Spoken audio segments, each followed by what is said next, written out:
Thanks for tuning in to this week's edition of Market Insights. This is Steve Fernandez with Smart Profits Daily. Today, I want to talk to you about the crypto market and the recent selling that we've witnessed there, and why I think this is ultimately shaping up to be another great buying opportunity for crypto investors. Before we get started, please support our channel. Go ahead and hit the like button and the subscribe button and hit the bell icon. That way you can get alerts every time we post a new video. I want to look at the negative headwinds that we're seeing facing cryptos, and also, the other aspect of the selling that we're seeing, and that's the market mechanics of the sell-off.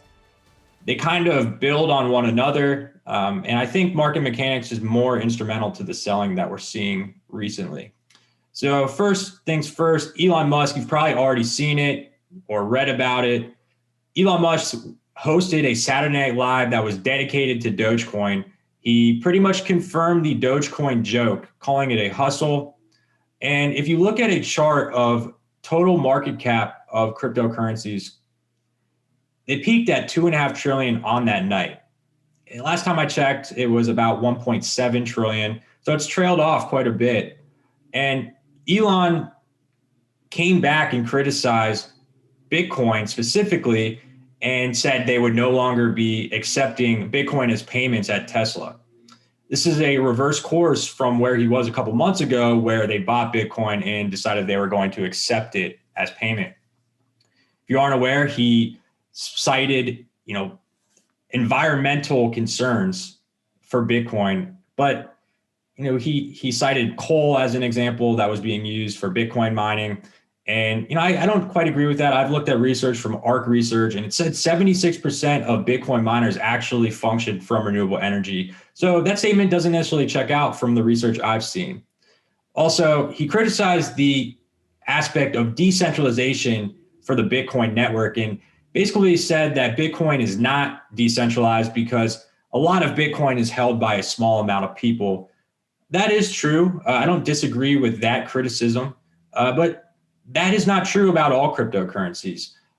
Nonetheless, we did see a sell-off in all cryptocurrencies, and it's kind of like the situation that you might witness in traditional markets too, where you'll see selling in one or a couple of stocks, and it really brings down the whole market in the short run. It's really a sentiment-driven thing. People are just selling because other people are selling, and they're using it as a time to sell. Also, the Chinese government, it's news, but it's not. They banned cryptocurrencies and cryptocurrency transactions. What I mean by that is they banned the exchanges and initial coin offerings, ICOs, also banned banking institutions and payment providers from doing business with cryptocurrency exchanges, but they didn't ban holding cryptos. Like I said, it's not really news because this has been a development that has been ongoing. China has been regulating and threatening cryptocurrencies for years. So it's more or less the timing of this announcement that makes it worse. When sentiment is poor and there's more fuel to the fire, the market digests it a little harsher than if it was just news, coming out without poor sentiment.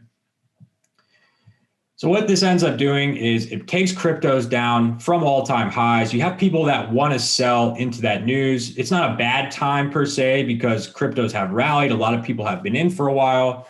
And what that does is it brings down crypto in the short run. But really what that causes is more of a market mechanic driven sell-off. My colleague Ian King has mentioned this in his crypto service that we offer, specifically liquidations and how that affects crypto prices.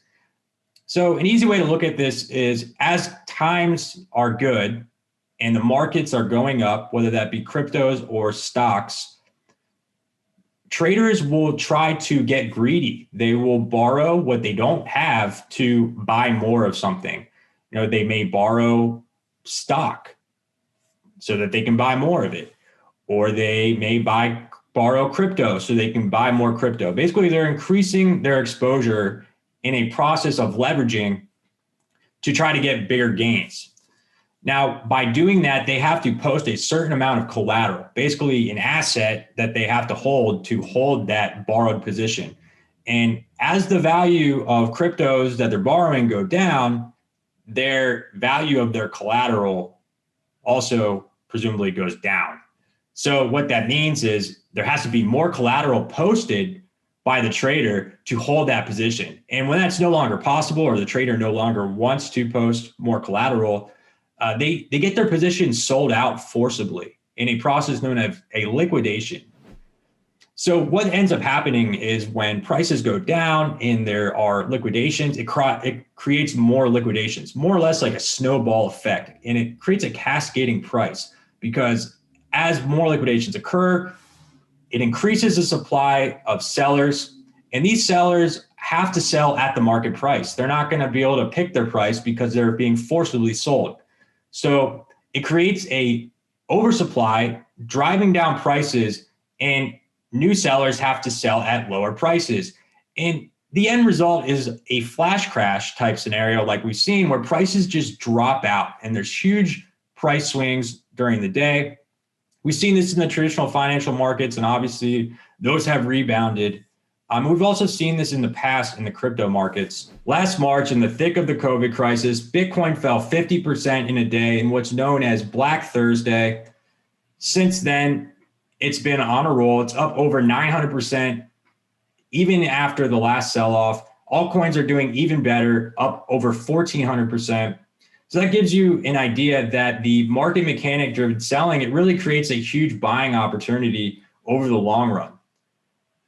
So for new investors and for seasoned investors even, look at this as a potential buying opportunity. It's a testament that you should buy cryptos slowly over time, especially with the high volatility that these markets entail.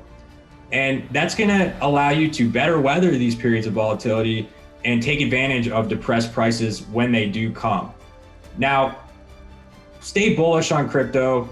We're still bullish on crypto. We'll let you know if anything changes. Until then, thanks for tuning in to this week's edition of Market Insights.